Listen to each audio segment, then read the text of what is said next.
Popcorn World.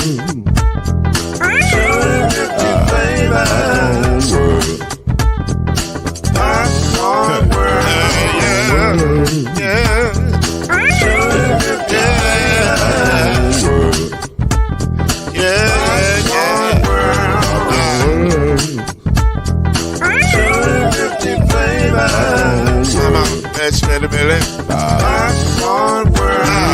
Can I make you groove now? Yes, I can. So you can get this groove in a bag or a can. I can make it round the world and it holds in your hand. Popcorn World. 250 flavors gonna make you smile. 250 flavors gonna make you smile. 250 flavors gonna make you smile.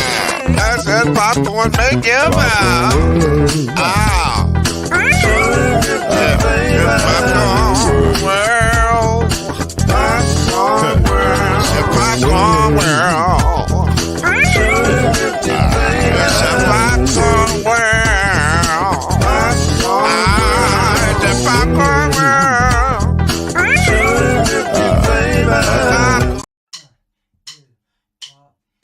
You're now listening to BLEAV in the ACC with Heisman Trophy winner and Florida State legend, Mr. Charlie Ward, Wave 3 TV, and Fern Creek Hall of Famer, Kendrick Haskins, and Mr. Talking Noise himself, and of course, Mama Noise's man, Lloyd Smith. And now, it's time for BLEAV in the ACC.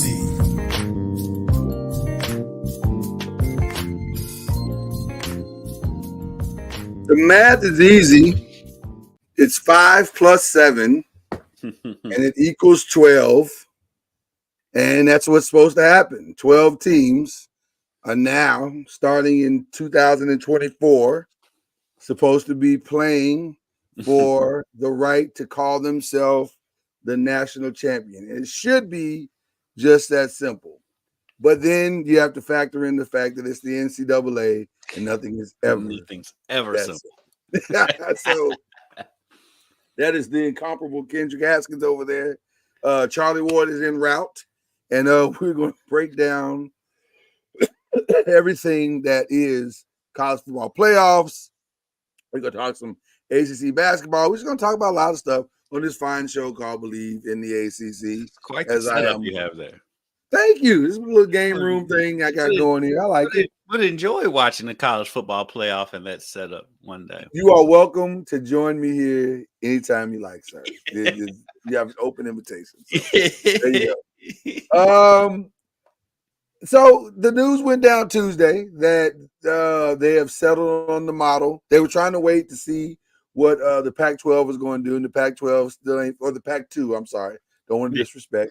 The Pac-2 was trying to figure out what they were going to do, and they have kind of worked out something where they're going to play the Mountain West in about 6 games or something like that. But they're still the Pac-2 at the end of the day. And so they haven't figured anything out. And the rest of the college football was tired of waiting. So they unanimously decided that they were going to go not to a 6 plus 6 model, but a 5 plus 7 model, which means that the Power 4 conferences would automatically get a bid. The top group 5, the highest ranked group 5 team would get the 5th slot. And then the other 7 would be at-large bids given to the highest ranked teams as ranked by the College Football Playoff Committee. I've said a lot. Now let's break down why or what I've said. That means automatically the SEC is getting a spot. Yeah. And more than likely the number 1 spot. And the Big Ten is automatically getting a spot. Right. The Big Ten is automatically getting a spot, and more than likely the number 2 spot. Barring a SEC collapse of sorts. Then what's left over is the Big 12. They'll get a spot, one spot. Mm-hmm. And then the ACC will get a spot. Mm-hmm. So if this was 2023, Florida State wouldn't have gotten the 4th spot. Right. There you go. They're automatically in. Then the highest rated Group 5 conference champion will get the 5th spot. Now, immediately, bells rang off for everyone in sports who's a journalist saying, you said conference champion, right? Mm-hmm. Yes, the highest rated conference champion. Well, there are 4 independent teams out there: Massachusetts, Connecticut, Army, and Notre Dame. Right. Notre Dame being the more historic of the 4. Mm-hmm. They are not in the conference when it comes to football.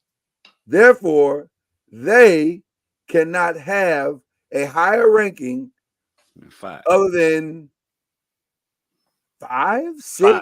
I think 5 is the highest ranking they can get. 5 is the highest that they can get. And that's provided that they're number 1 in the country, they can't get higher than a 5 seed. Even if they're number 1 or top 5 in the country, they are stuck at the 5th seed. So they're playing 4 games, no matter what. No matter what. They could be undefeated coming into the season. They're playing 4 games. Unless they decide to join the conference, which, by the way, that wouldn't happen until 2025. Because the conferences, the games have already been decided for 2024. So you can't just jump in all willy-nilly and say, well, we'll do it now. No. 2024, you're going to be a 5 seed at best. Right. So now it also brings up something else. Which I think they weren't going to be more than a 5 seed. They're probably going to be more than 5 seed anyway. So this may just be semantics at this point. But now there's something else, as Charlie Ward. Coach Junior. What's happening, guys? Hey, we're good, brother. We're just breaking down this new format, 5+7. And this is the perfect time for you to come in, because I was just about to say, is this enough, this new format, for Florida State to say, hey, maybe we'll stick around for a while? I mean, it's part of the. I mean, I'm sure. I mean, you got to let it play out at this point, because you don't know what may happen. And I've said it the whole time. I mean, they don't want to leave the conference. That's not the issue. The issue is they don't like the payment plan or the payment model, and so if that is essentially what they're trying to do. Everybody think they want to leave the conference. No, they want a better payment plan to keep up with the other conferences that are going to be moving forward and renegotiating these TV contracts and all these other things. So I think I think we're missing the whole point behind the lawsuit. Right. I do believe people are missing. I do. Yes, and everyone's taking it like if FSU don't want to be in the ACC. No, that's not the issue. The issue is the grant of rights and the money part for the programs. Because the truth is, nobody wants to be in the ACC right now in football. Not under these financial conditions. No, financially. Correct. Right. And so I think we have to clarify that point. Like everybody feels like FSU wants to lead a conference. That, to me, that's not the case. I mean, like I said, I don't have any inside knowledge, but just outside looking in, that is not the case. The case is they're trying to keep up with the Joneses. I mean, right. In order to be able to compete at that same level as those other conferences that are, renegotiating their TV contracts that comes up every 2 to 3 years as opposed to 30. Yeah. Right. That face. as opposed to 30, right. What were you gonna say, kid? I think that this opens the door to Notre Dame finally joining the conference, because I mean, they, like I said, they'll have to play at least 4 games in the playoff to win a national championship. Now, they're delusional that enough to think that they're in that contention, which we know they're not anytime soon. But they have to join a conference at this point. And basically, the college football playoff system just told them, you need to join a conference if you want a national championship. And we talked about it. I mean, this could be what gives ACC a little bargaining power, because of that NBC contract that Notre Dame has, which, I mean, Notre Dame plays so many ACC games that most of those games end up on NBC anyway. Right. There could be a negotiating tool there for the ACC to get in on some NBC money, and maybe that could save the conference on the financial end. I think that is 1,000% correct, and I'll even take it a step further. I think definitely Notre Dame's back is against the proverbial wall. You can't. What they've essentially told you is not only do you need to join a conference, but they've also told every conference that was placating Notre Dame and playing those traditional games, this, that, and the other, that those games don't mean anything anymore. Having Notre Dame on your schedule means nothing. In fact, it's more detrimental to you than it is beneficial, because they, as they've already said, they could go undefeated, and the best that they could do is a 5 seed. So how is that helping me to pad my quote unquote resume as an at-large bid? I beat Notre Dame, the 5 seed. Well, I mean, yeah, well, I mean, it does. If you mean anytime you beat a top 5 opponent, it's going to help your resume. Right. Well, but if I win my conference, I've already helped my resume. And if my conference is doing well, like let's look at Louisville last year or Florida State last year, they would have beaten Florida State. They would have beaten what was like you guys beat like 2 or 3 top 25 teams. Who's that? Louisville or? No, Florida State. Florida State. They beat you beat LSU, you beat Louisville, you beat Clemson at the time. Clemson at the time. I'm not sure they were ranked high. But my point is, I wonder if the committee will weigh those conference top 25 wins higher than just an outside random game. Well, but you also got to think about the teams that don't win the conference title. They still can get in this. It's about the rest of the 7. That's the other side of it. So the win over Notre Dame would still help in that case. That's the other side of it, huh? A la Michigan. A la Michigan. How many top 25 teams they beat? I mean, they ended up winning the national championship, and how many top 25 teams did they beat? They that's 2 in the regular season. That's the truth. Penn State, and that was at the end of the year with Penn State and Ohio State. But Michigan would have, but Ohio State would have gotten in. Oregon would have gotten in probably because they had a much more solid resume than Notre Dame did. As far as winning, yeah. So I just think Notre Dame is put themselves in a very tough spot. Right. So I think Notre Dame has put themselves in a tough spot. So and they're going to feel it this year. So this year will probably propel them into a conference, and obviously the most likely beneficiary of that would be the ACC. Now, side quest or side story going on quietly. Just pay attention to this because you mentioned NBC. Fubo TV, which I didn't even know what that was. That's an app. It's an app. Basically. It's an app. Fubo TV. They have filed a lawsuit in the Southern District of New York City against Disney, Fox, Warner Brothers, Discovery. And that lawsuit claims that those entities have colluded together to cause some problems for them on the streaming sports side. The quote from their founder is, each of these companies has consistently engaged in anti-competitive practices that aim to monopolize the market, stifle any form of competition, create higher pricing for subscribers, and cheat consumers from deserved choice. Simply put, this sports cartel, is the word they use, blocked our playbook for many years, and now they are effectively stealing it for themselves. So the point of that statement is they are basically saying, we want some of this money, this streaming money for sports as well. So why is this important? Because the NBCs and because streaming services like Fubo TV and Tubi and all these other places, they're going to get in the game. And Netflix. it makes you wonder how tight the contracts are for ESPN, for the ACC. Are those contracts so?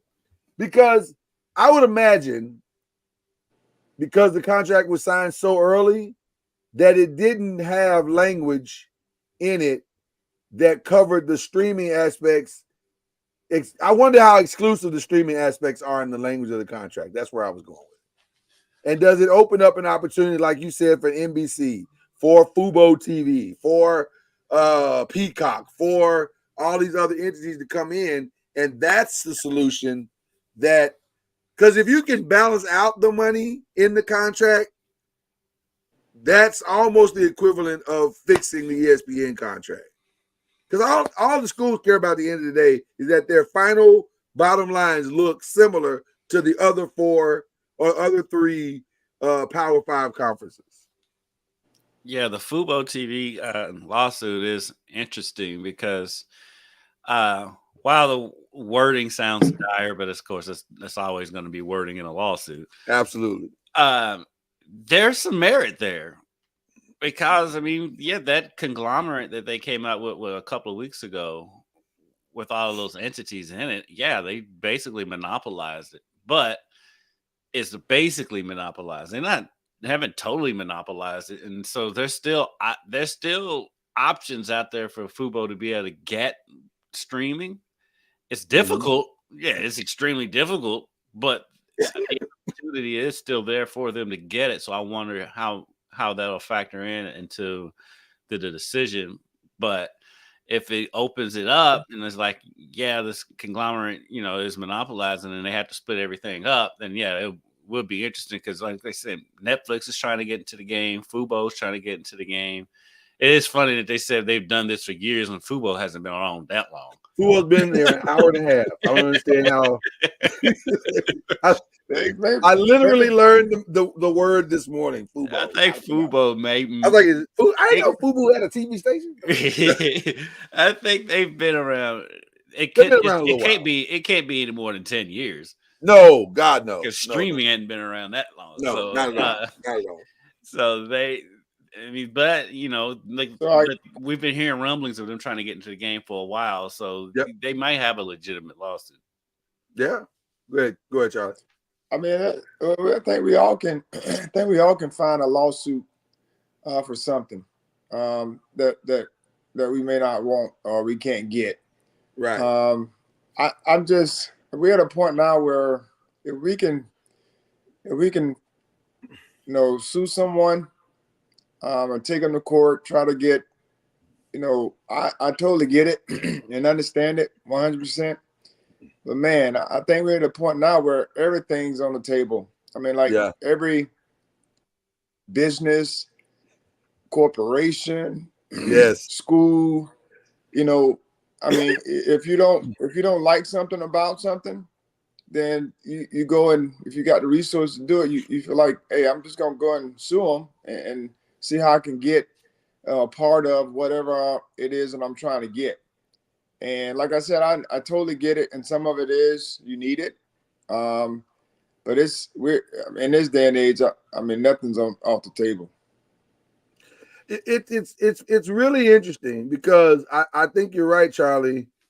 You don't want to be. You know what? It's amazing. We've entered an adult world, and you thought you had left Duck, Duck, Goose behind, and here it is, just rearing its ugly head once again. For those who are familiar with the glorious childhood game Duck, Duck, Goose, you're trying not to get passed over, or maybe even a better analogy is musical chairs, because you don't want to be the one left without a chair. Right.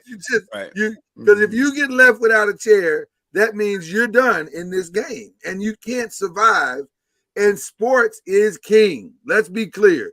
I don't care how good Breaking Bad is. I don't care how good the Friends are, or Martin, or whatever your favorite TV show is. What drives most networks today is sports, because the advertising dollars that surround your best sports are phenomenal. Listen, there's a reason why CBS has held on to March Madness for like 1,000 years. Sports is the Because only it's the thing greatest that you watch live these It's days. right. It's the greatest money grab. That's one of the greatest money grabs ever, and they get 3 weeks of it. Mhm. They get 3 weeks of a money grab, and so everybody's now saying, "Well, we want in on this. How do we get in this? You know, we keep playing this game of musical chairs, and we keep losing the seat. We want in on this." Now, what will get interesting is the language by which you're able to get in on it with, because how exclusive are these contracts really? Is ESPN, ACC contract so exclusive that because we're showing games on the CW? Yeah. Right. How's that I work? mean, yeah, that's what I mean. Like, Yeah. I mean, not me, but I mean, it's all business. I mean, all business. when you start thinking about the partnerships that people have, I mean, it's how can we help each other? And so everyone's not being invited to the table, or everyone's not in the room to even get a chair, which is, that's part of business. Like, I totally get it. And, there are a lot of businesses out there that some just aren't fair. When you have a governing body, whatever that governing body is, and they choose a certain group to be affiliated with that, and you're left out, then yes, I mean, everybody wants to get into that mix. And then there's that protection. And so I've always said that, whether it's the government, whether it's sports entities, whatever it may be, it's all business. I mean, we're protecting our group in a lot of ways. And so that is just the way life is. And if you're not in on it, you're trying to find a way how you can get in on it. Yeah. But if you're not, you find your niche, whatever that niche is. There are a lot of sports out there that don't get coverage. And Charlie, I'm gonna say this. I think whether the lawsuit has merit or not, it's gonna be hard for Fubo to get in on it regardless. Regardless. Because there's a learning curve with Fubo. First of all, I gotta find out how to get Fubo. You know what? Let's start with that. They'll figure it out. People figuring out how to get Peacock. And But so that's basically Fubo's just trying to get a seat at the table. That's all it is. But that's a great example that you just used. Peacock is for all that they've attempted to do, it has taken them years to get people over the feet to watch something substantive. Like their Olympic coverage did not go well, other than Snoop and Kevin Hart. Their Olympic coverage did not go well on Peacock. And yeah, I think Fubo has at least been around longer than Peacock. Right. So, but you also have to know where the money is coming from. Right. For Peacock. Right. Yeah. Peacock's that's coming from basically NBC. Comcast, right? Yes. Yeah. So that's so they got money to burn a little bit. Right. That's more in-house type of programming where NBC, CBS, they've had either they bought up a company like Fubo, Fubo or whatever they are. Fubo. See, I'm telling you, Fubo. Yes. They bought up those streaming, that streaming company and added them to their list. And that's kind of the way the Peacock and all these other streaming device services have entered the game from that standpoint. Now your Netflixes and your Apples and all those types of things, that's something totally different. But right, I mean, they have their own arm, and I don't see them going to a Fox or Fox buying them up at any point. Yeah. So that's what's going on, and making this as interesting as well, and how this unfolds.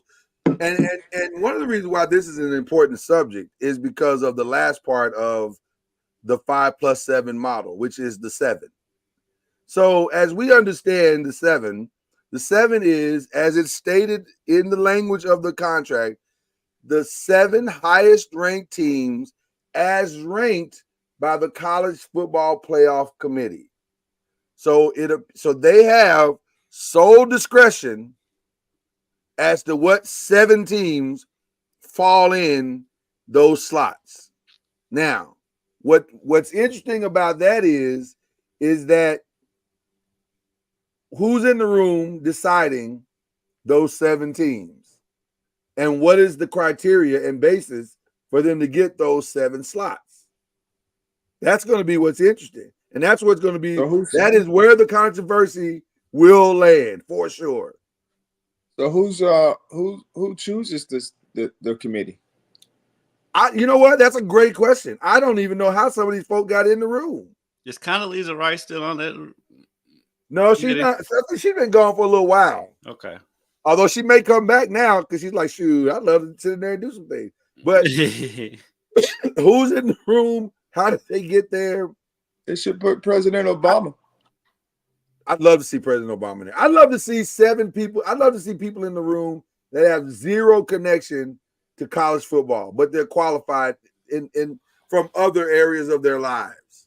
Like to me, if you have a connection to a conference, how is that helping? Like that helps your conference, but you can't come into that room without a bias. There's no way. That is true. Right. So it needs to be people who can walk into that room and not have any allegiance to anybody, and they're just looking at games going, wow, that looks like the 7 best teams in the country. I do think Mitch Barnhart from Kentucky is on the committee. I believe so. I think he's on the committee. I think I don't know. I'd love to see the list of who it is now, but that's gonna. I'm telling you. Well, if there are 4 SEC teams out of the 7 slots, that's gonna be a problem. If there's 3 SEC teams, that's a problem. Well, they play in the toughest conference. Says who? Says who? What are you talking? How are you deciding that? Says ESPN every year. And that's what I'm saying.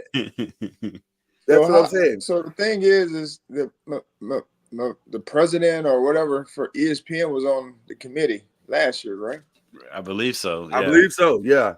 That is.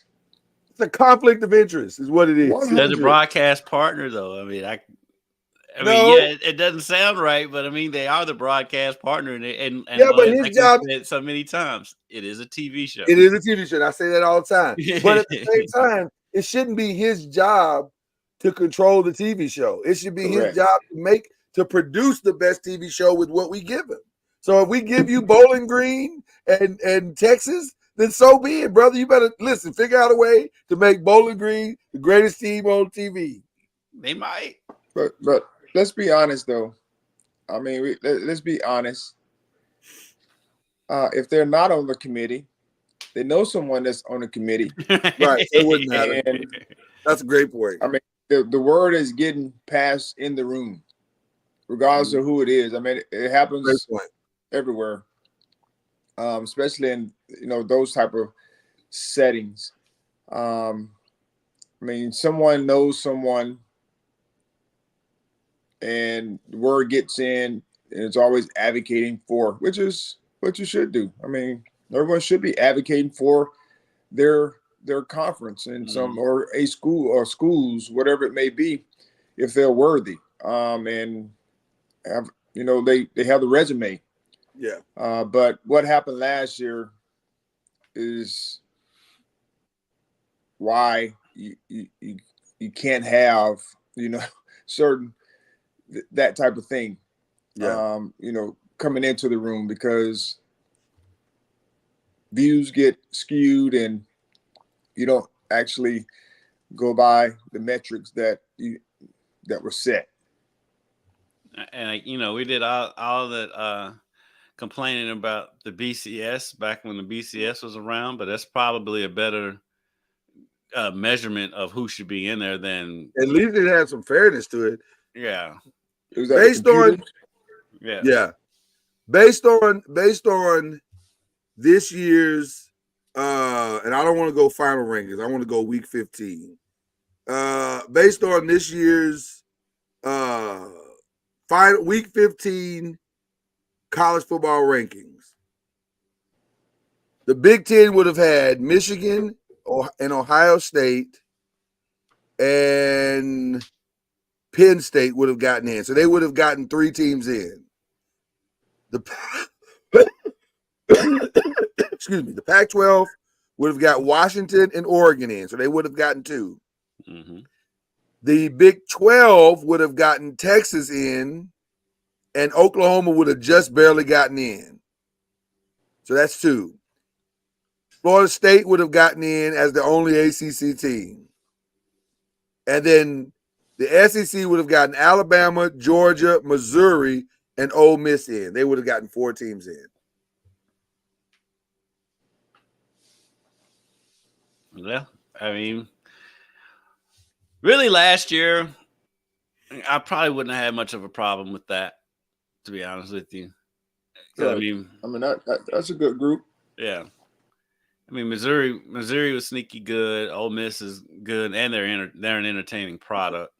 Right. And so I wouldn't have had a problem with that if that's how it shook out last year. I mean, I mean, the thing is everyone want to have a seat at the table, and that would have, I mean, who would have been the group of 5? Tulane? Probably Tulane. No. Well, let's see. There was Tulane. somebody else. No, it would have been SMU. Yeah. Oh, yeah, SMU. It would have been SMU. So, no, I'm sorry. I apologize. It would have been Liberty. Oh, yes. They I were was undefeated. thinking Liberty. So that would have I questioned Liberty. I think Tulane was better than Liberty. So that would have pushed one of those. So Oklahoma would have probably been out. Who? Oklahoma probably would have been out. Yes. They weren't that. What was their record at the end of the year anyway? It was 10-2, but it was a rough 10-2. It wasn't a good looking 10-2. They did beat Texas though. They beat Texas though. Technically, they beat Texas. You're right. Technically, they beat them on the Technically, they beat Texas. It's not too technical. They beat them on the scoreboard. They beat them on the scoreboard. Like Adam Silver said, you scored the most points. You scored the most points, right? I mean, that may have been the most dismissive trophy presentation in the history of trophy presentations. What was that? I missed it. I watched, Adam Silver after the All-Star game. Did you see it? I saw the All-Star game, but I didn't see the trophy presentation. In the trophy presentation, Adam Silver is giving Giannis the trophy. He looks at him and says, "The Eastern Conference, well, you scored the most points. Here's your trophy." I'm gonna tell you something. They should be thanking God that it was Adam Silver giving that trophy and not David Stern. Because I think David Stern would have said this was pathetic. He would have said it. He would have just said it outright. Come on, hey, I know that's we're going down a rabbit hole, but I've been having issues with that because I keep getting this timeline of the older All-Star games where the games looked like pickup games. You know, they were competitive and guys trying to guard each other and the whole nine. Right. But that's not what we are anymore. I mean, we used to have back then. I mean, we had skilled players, and they were all competitive. The era has changed, and that's the thing that we got to start to understand. We got guys sitting out, you know, because they may be a little injured, which is cool. I mean, because science is caught up. Yeah. For us, I mean, we were injured. We still trying to play, even 82 games. The only reason we didn't play is because we had a major injury. I mean, like a real injury. Yeah. I mean, you know, there had to be something to sit us out, broken, torn. There had to be something to that magnitude before you actually decided to sit out a game. Right. That wasn't healthy. I mean, we've come to a place now where the era and the mindset has changed, and I'm sitting there watching the game, and yes, no one's playing defense, which I don't like. Even they're not even trying. Right. But I'm sitting there watching. This is the elite shot making. Right. Especially Dame. For sure. Even if they're shooting open, it's still elite shot making. Like the stuff that the shots that they're making is just incredible.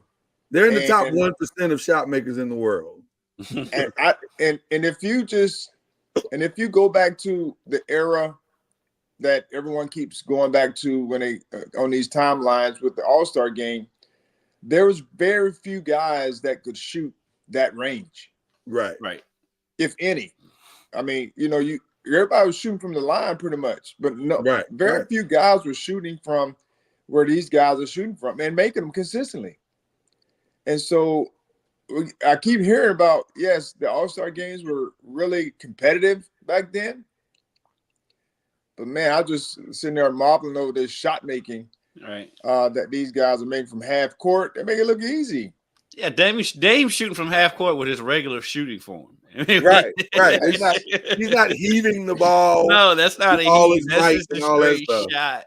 My only complaint with the All-Star game was that they got rid of the Elam ending, because I think the Elam ending did make the game. They did play defense, and it did get more competitive at the end of the game to go and win the game.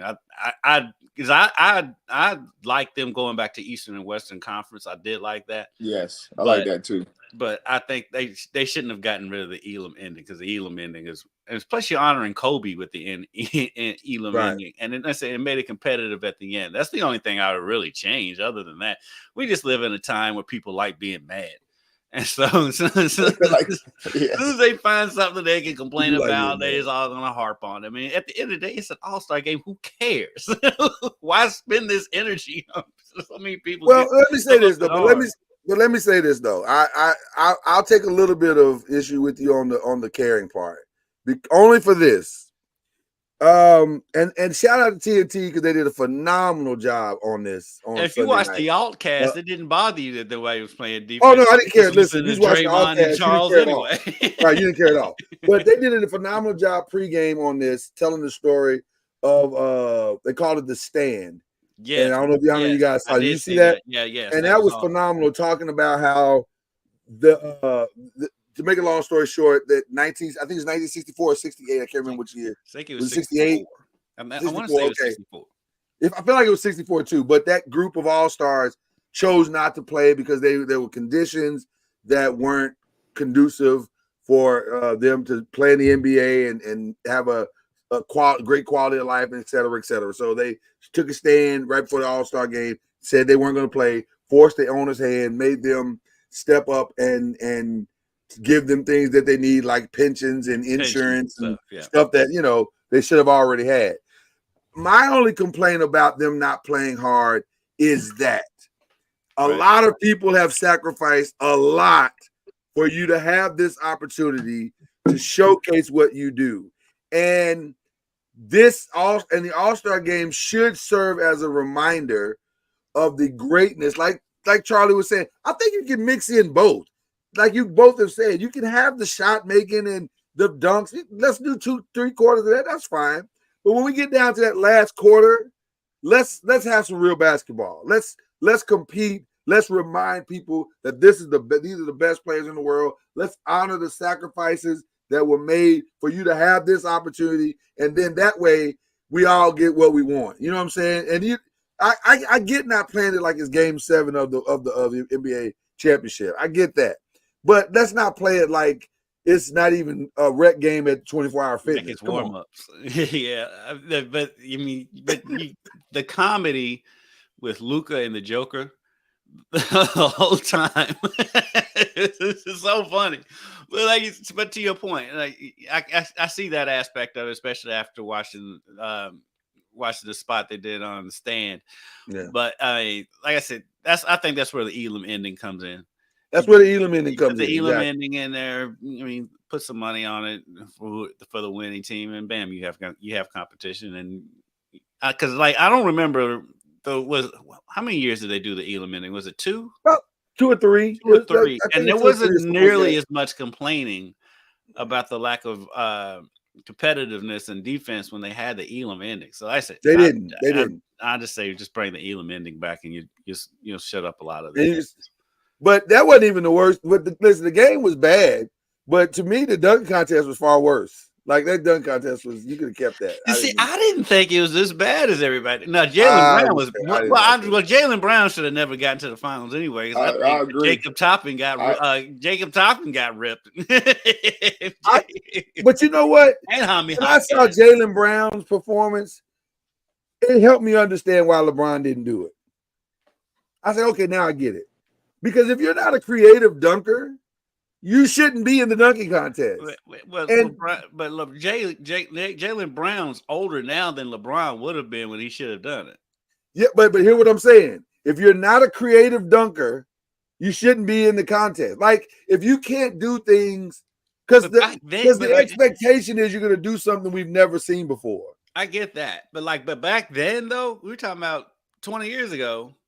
The dunks were not nearly as creative back then as they are now. And with LeBron being a power dunker, and he's LeBron, he probably was going to win anyway. He's going to win anyway. Because I agree with Stephen A. Smith. LeBron's a big reason why the dunk contest is in the state it is now, because he never would do it.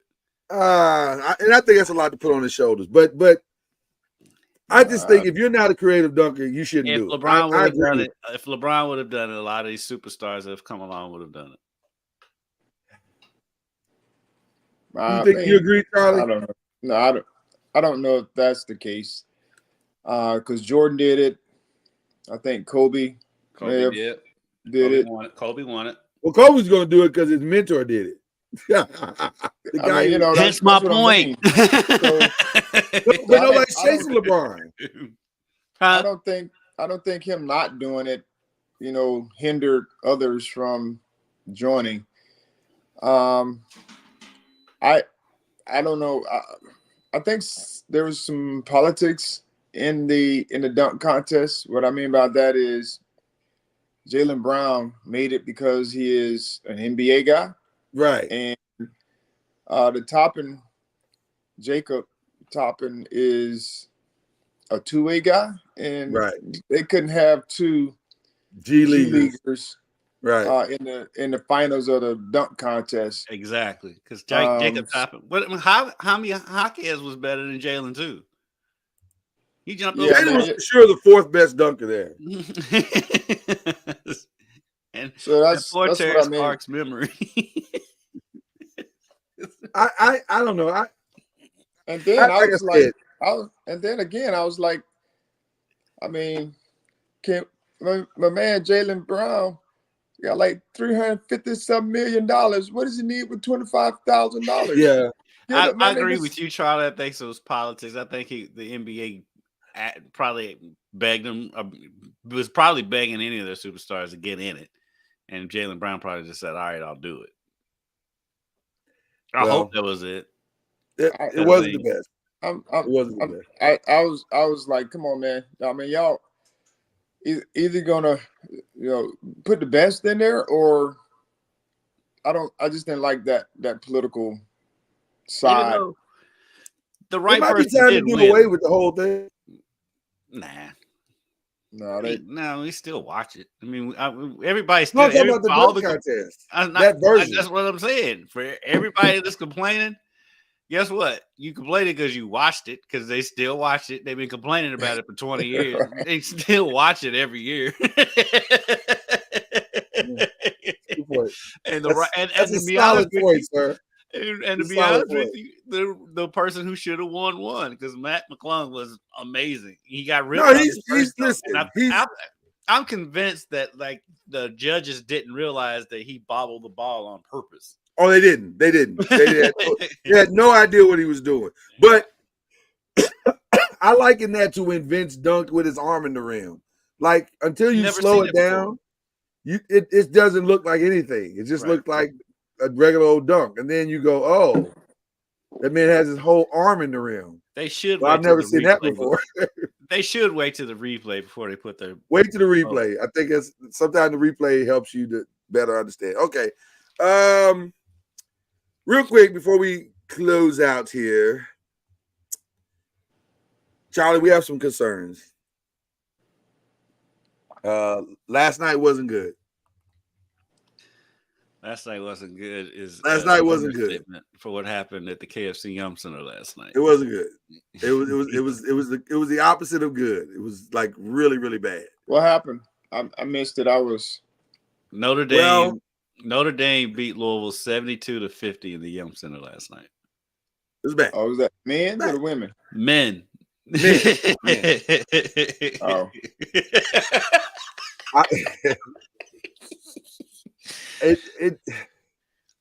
I don't think they were trending upward. They were. They were. And then what happened? Did somebody get hurt? No, that's the even worse. They got players back and they lost by 22 to Notre Dame. Two of their best players back, and it was a train wreck.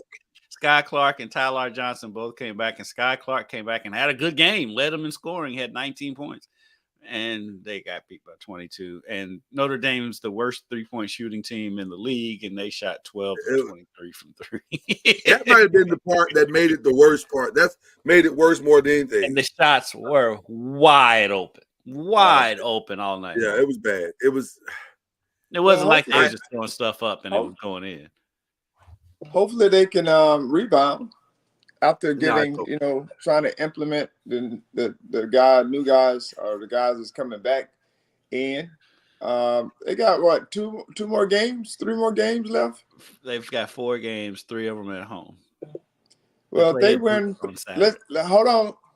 Since we're trying to bury Coach Payne, we're not burying him. We said it was bad. We just said it was bad. You are burying him with. I'm like Chris Rock. I'm not saying he should have done it, but I'm not saying anything. I said it was bad. I just said it was bad, Charlie. You're burying a man with your tone. With my tone is bad. I admit that. Yeah, bringing it up like, oh, there's bad news. Yeah, Charlie, it's bad. It is bad. That's burying the man. Y'all burying the man. Let's just say they go off and win 3 games. I don't know who they're playing, but it didn't matter. Or they come back better because I know Virginia Tech beat Virginia. We know that was on the road, but it's still bad. It was a bad loss. And I know they're in different records are different, and they're in different situations. Right. I understand all that. But let's just say they come back and play and they're more competitive like they were before, where they're losing games either down the stretch or close games, or they even won some games. So let's just say that happens. Are we still on the fence about trying to get rid of the man? In this day and age, we're always trying to get rid of folks. Let me give context real quick. 3 of the last 4 are winnable games. Yes. Syracuse, Virginia Tech, Boston College. But before they get to those 3, they have to go to Duke and play on the 28th. Well, that may next week. Yeah, that might not be a good start for a game. But look, I'm rooting for KP. I've made no bones about it. I'm rooting for KP. They may have a good showing at Duke. The moral victories are long gone for this fan base. Let me say this, Kendrick. It's Duke. You got to give them something. I know that. But let me say this, and I'll be very candid here for everybody, for all the platforms that watch this show. I'll be very candid. There's a very specific reason why we don't bash Kenny Payne on this show, and that reason is we don't feel it necessary to bash Kenny Payne on this show. It's just not. Coaches listen, he don't has bash been any given. coach on this show, to be honest with you. We don't really bash any coach though. So that's Except not for what your we do. Pittsburgh offensive coordinator. Right, unless you're the Pittsburgh offensive coordinator, then you might catch some straight. I'm just stating the fact. You might right now, and to your point, Charlie, we will state some facts for sure, and so I'm rooting for Kenny. I want Kenny to be successful. In fact, beating Duke could go a long way to saving his job. Like if he can somehow figure out a way to go to Duke in that environment and win that game, it may be the last hope of him of saving his job. Who knows? However, all I wanted to say was this is bad. That's all I wanted to say. It's bad because we understand how the world works. And the noise coming out of that city is almost deafening now. There are two coaches that are in the hot seat in Kentucky in the fans' mind. Kenny Payne and John Calipari. Now, I don't know. Now, here's the interesting part about both those teams. If they were to fire both those coaches, I have no idea where those programs would go. Who would be the successor? Right. I say that about Kentucky all the time. Like who are you going to get that's better than what you have? Right. Now, Louisville might say we can get anybody to only win 8 games. Okay. Who are you going to get? They may go after the coach that just got fired at Ohio State. I'm just saying. I go over with the fan base. I don't think Louisville fans understand that you're not Louisville anymore. Like you're Louisville in the name, but you're not necessarily Louisville. You haven't been Louisville in a long time, in a decade, actually. The same can be said about Kentucky because, like, I listen to their calling show, and every time they lose, and it's like, we are Kentucky. We don't do this. We are Kentucky. No, this is what Kentucky is right now. I was going to say, you look exactly like the Kentucky I've been watching the last 10 years. Like, exactly who you are. This is who you are. It looks no different. We don't lose these games. It's like, no. Lose these games all the time. Like, what are you talking about? Yeah. So I don't. That's my only question about both programs. Kenny's doubled the winning total from last year. So that's progress. Those kids are still playing. They're not giving up. They haven't thrown in the towel, though they're not very good. I just don't know. So what do you, and then okay. I can be convinced of anything if you can tell me what your exit strategy is. I don't know. What's your exit strategy? If you're getting out of this, who are you going to get? Who do you think, Louisville fans, that you can go get right now to leave their program? Because that's what you want. You want them to leave their program and come to your program. Who would that be? The updated list. Okay, I cannot wait to hear this. So the same guy that had to bring Braun back home Twitter handle his handle is Mick is the pick. So he's sold on Mick Cronin. Oh God! So you're gonna leave UCLA and come to Louisville? I'm just reporting the news. You just reporting the news. I got it. It's Mick Cronin is up there. Of course, Jay Wright is the pie in the sky. Oh God! Well, Tom Crean called the game last night, so people were talking about Tom Crean. What's Kansas State's coach?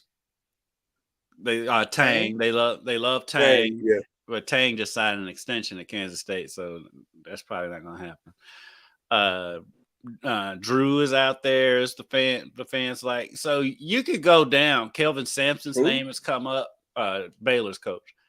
Kelvin Sampson's name has come up. So you can basically at this point you could go through the top 25. And this fan base is that excited about their coach. The only reason Mick Cronin might is because he's struggling at UCLA. Maybe. And he was an assistant under Rick when he was. And he was assistant under Rick, so maybe. But come on, man. I don't know. I mean, when we start sitting back and looking, is Cronin or whoever they bring in is going to have to recycle the roster. because those All aren't those his kids players. Yeah, and all those kids, most of those kids will probably leave, and so That's what I'm saying. It's going to be a whole recycling They're a project, whole different team. which is cool. I mean, that's okay. But do you have what it takes there at Louisville to bring in top-notch ranked players that's going to help you get over the top? You know, NIL is the big deal now. You know, is that in place to be, because it is on the football side. We know that. Listen, it's working well on the football side. Working well on the football side. So I don't know. Like I said, I like KP. I like him a lot. I like his staff. I was cutting up with Nolan a little bit yesterday before the game, and it's all love for them and the staff. But at this point, I can understand the arguments for making a move, making a change. I don't know who the perfect replacement is, because like people think, because Josh Hurd, the athletic director, has a relationship with Jay Wright because he used to work at Villanova at one point. So that's why so many fans around here are talking about Jay Wright. But I'm like, Jay Wright is working for CBS, doesn't have to deal with the stress of coaching college basketball. I think Jay Wright's good. Jay Wright said he's cool. He's good. Yeah, he's good. You talking about a name that would stun me if he it would left? Be Jay Wright would stun me. Stunned. I'd be stunned. Oh, Jay Wright got it. Jay Wright is Jim Harbaugh. Who got it better than me right now? Nobody. Yeah, Jay Wright. I heard him on Basketball and Beyond with Coach K, and he got out because he saw he just didn't want to deal with all the stuff that goes into coaching now.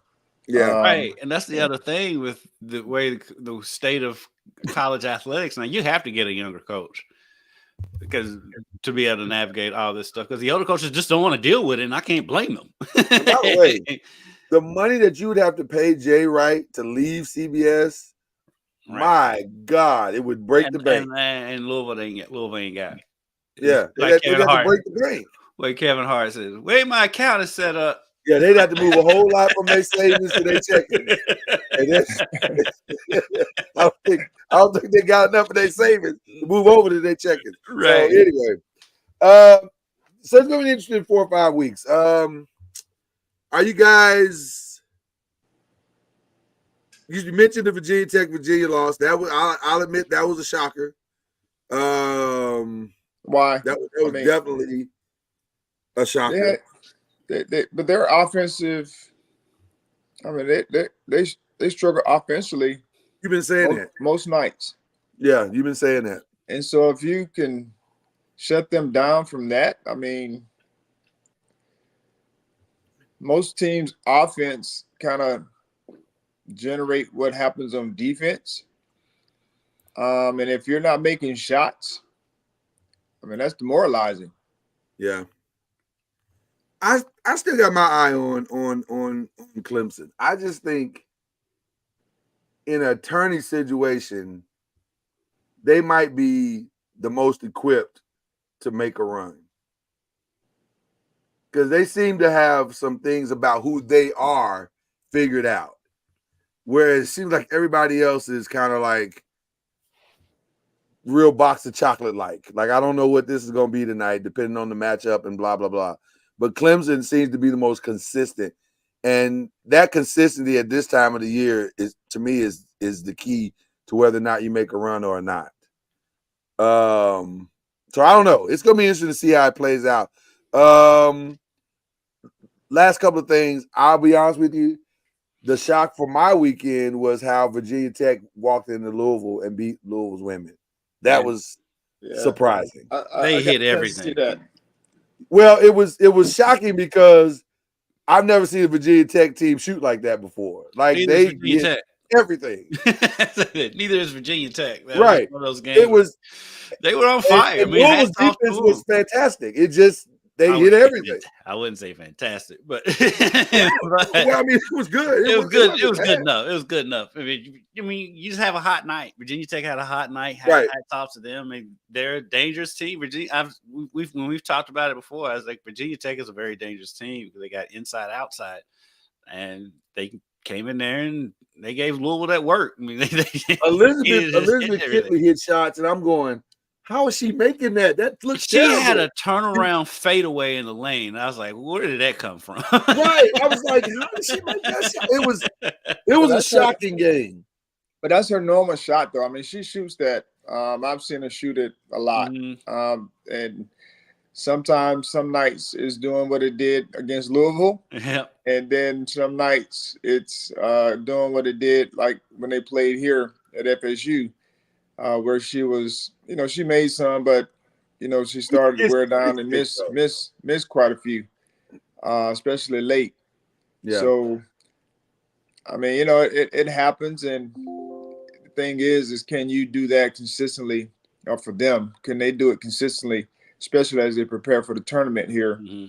They'll probably have a double bye. Yeah. And of course, that always helps as far as rest is concerned. Yeah. But I don't know if. Oh, we lost him. Just that fast. Wow. Wow. There he goes. Here he comes. There we go. Sorry.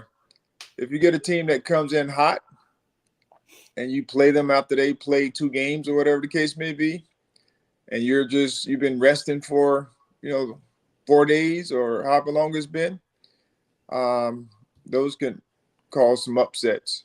Yeah. But I just hope my Lady Seminoles be all right. Well, they're right there. They're in the 5th spot right now. So that means we're out on the outside of it. We're outside of the double bye.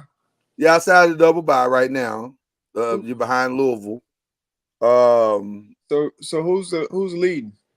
Right now, if the season ended today, Virginia Tech, Syracuse, NC State, and Louisville would get the double bye. I'm still trying to figure out how Syracuse winning. Well, when you get They keep robbing people. When you get ridiculous foul calls at the end of the game to give you the win. Yeah. They keep robbing people. They keep robbing people blind, and so that robbery is the way they keep that foul. That was okay. So they have that one game, that one win because of that game, end of the Louisville game. So yeah, they would be behind. I know they'd be behind Louisville. Would they be behind behind Florida State if they hadn't have that win? No question about it. No question about it. That one call has made a huge difference in the state. That was a big missed call. That was a big missed call. So, but it'll be interesting because they're wrapping up this week, right? This is the last week, or next week is the last week. Oh, is it this week? It's all running together for me. It's coming quickly. I think next week's the last week. Right, we're coming to the end of the road. It's not much longer. So, Voice to Man. We come to the end of the road. Oh man, we got Charlie singing today. Ladies and gentlemen, the vocal stylings of Charlie Ward. I love it. All right. That was perfect. All right. Well, listen, we got we're headed it. February's wrapping up. We got one more week of February, and then that's it. Then we get into my favorite month, March. And not just because, I got birthday celebrations. That's not the only thing. And the anniversary and all that stuff. That's not the only thing. I just love March. But it does help that I have a birthday and an anniversary. Okay. Share with the people why your anniversary is on the same as your birthday. Share with people what now? I'm sorry. Why your anniversary and your birthday are on the same day. Yes. Charlie, do you know that story? Or why my birthday and my anniversary is the day after? Do you know that story? No. So my wife, when we were dating, and I realized that this is the woman that I wanted to spend the rest of my life with. I said we should, we should start talking about marriage and stuff like that. She's like, oh, wonderful. And so I proposed.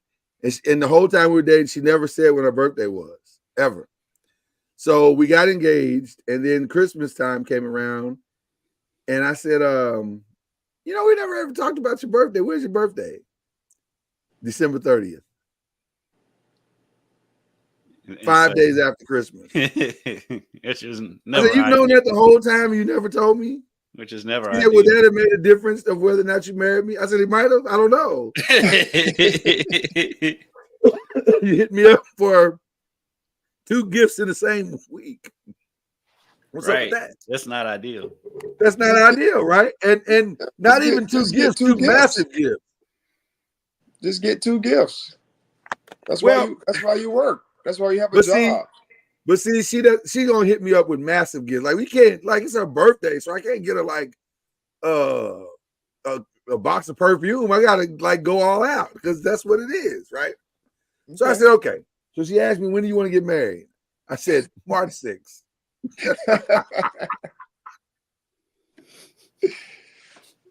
You got 2 days of celebration? I'm gonna get 2 days of celebration. Come on, man. And she went for it? She didn't know what my birthday was either. I'm trying to figure out how y'all was dating that long and didn't know each other's birthdays. What's wrong with you? That's just it. That's just it. We weren't really dating that long. Like we met in October. You got married in 2 months? Well, we met in October, got engaged in November. We did. Oh, Lord. Yeah. I knew, brother. I knew. It worked full out. disclosure, I knew. I knew. And it worked. So you were right. You were right. So this will be our 25th. We'll celebrate our 25th this year. Wow. Yeah. That's awesome. So she got me, but I got her back though. Kind of. I don't know if I really did get her back though, because technically she still gets like 3 celebrations. She's right. And matter of fact, you're sharing your birthday with her at this point. I kind of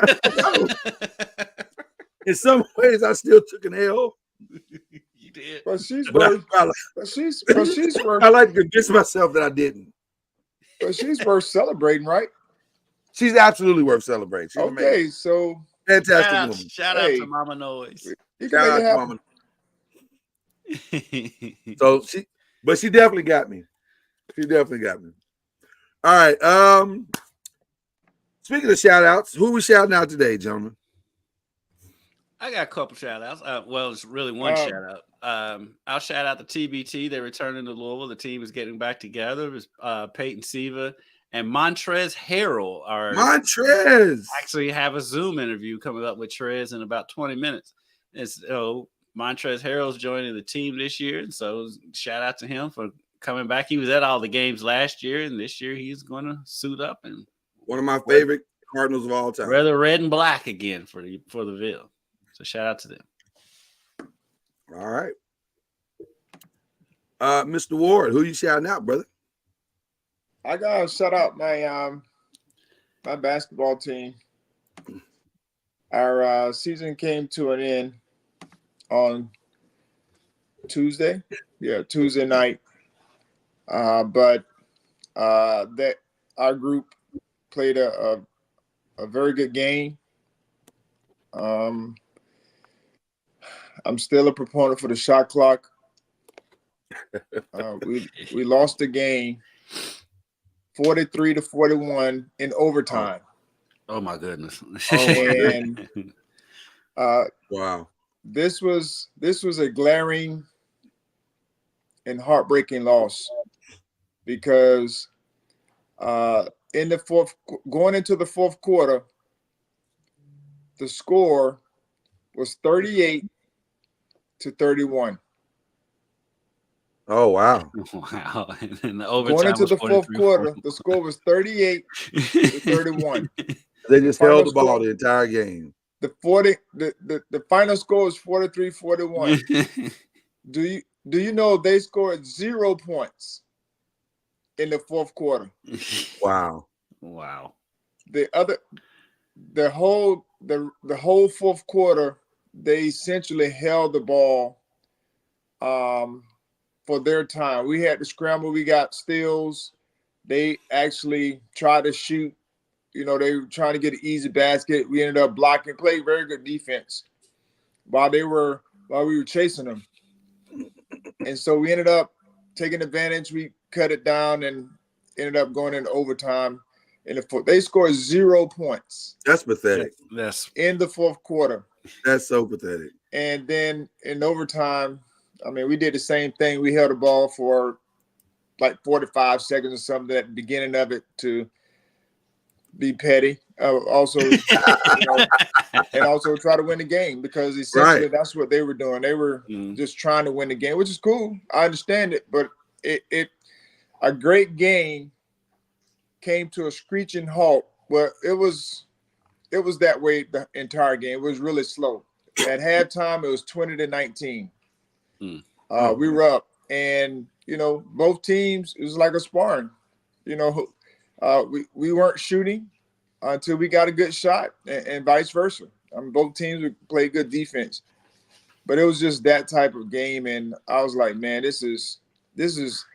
And I'm gonna do the analysis on it, just to be able to show people if two quality teams, sitting here playing a game, and it comes to a screeching halt the entire game where no one wants to play. I mean, consistently, where you're not forced to play. Right. And so both teams have played with shot clocks all year, but it was just bad. We just think we didn't finish. We had opportunities late. Missed a couple free throws. Had actually 4 free throws and went 2 for 4. And then we had a putback that guy left short that would have put us up, with 8 or so seconds left to go in regulation or overtime, one of them. But it just wasn't meant to be. So, But I was very proud of our guys and the way they competed. I think any game that the strategy is not to shoot. I think any game that's the strategy is not to shoot the ball is a flawed game. Like, what are we talking about here? Yeah, what are we doing here? What are we doing here? This is supposed to be basketball. It's not keep away. That's not what we're doing here. So anyway, I digress. My only shout out, honestly, is to you guys and just the work that we're doing. I'm proud of the work that we're doing, and let's keep it up. Let's keep it going.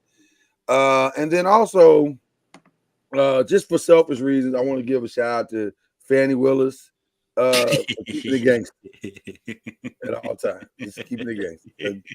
If you know, you know. That's all I'm gonna leave it at that. She gave that look that every black child has seen at some point in their life. He could be the real MVP. I'm just telling you, so shout out to her. Okay, that's it. That's all we got for you this week. We'll be back next week.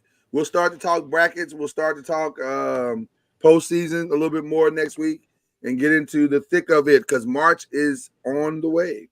So with that being said, that is the great Kendrick Haskins. That is the great Charlie Ward. I'm Lloyd Spence. And this the great Lloyd Spence.